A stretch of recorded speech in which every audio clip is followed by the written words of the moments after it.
Oh no! What's wrong, Lily? I forgot my keys. I can't open my door. That happens to me too. I have a small idea. Hello and welcome to the Leap English Podcast. I'm Jake. And I'm Lily.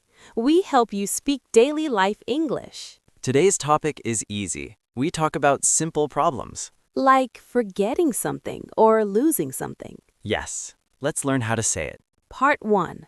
Saying the problem. First, how do you start? Say, I have a problem. Or, I have a small problem. Good. Then say the problem. Very short sentences. Like, I forgot my phone. Or, I lost my book. I missed my bus. I broke my cup. See?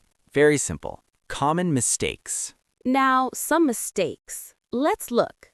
Wrong, I am lose my wallet. Right, I lost my wallet. Wrong, I forget my password yesterday. Right, I forgot my password. Remember, forgot for past. Lose becomes lost. Main content, part 2. Asking for help. Now, you have a problem. You need help.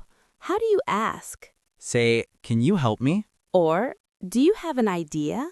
Yes, then you can say, what should I do? Listen to this mini talk. Jake, I have a problem. Oh, what's wrong? I lost my friend's email address.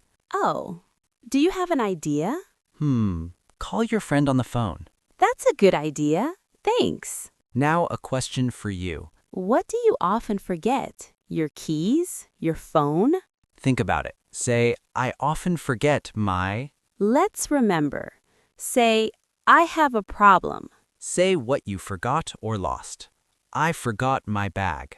Ask for help. Can you help me?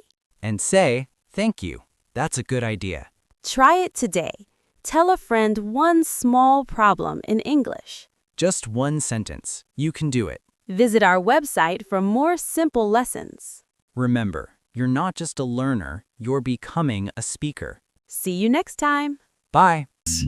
Ippel.id. Like this video and subscribe for more awesome content.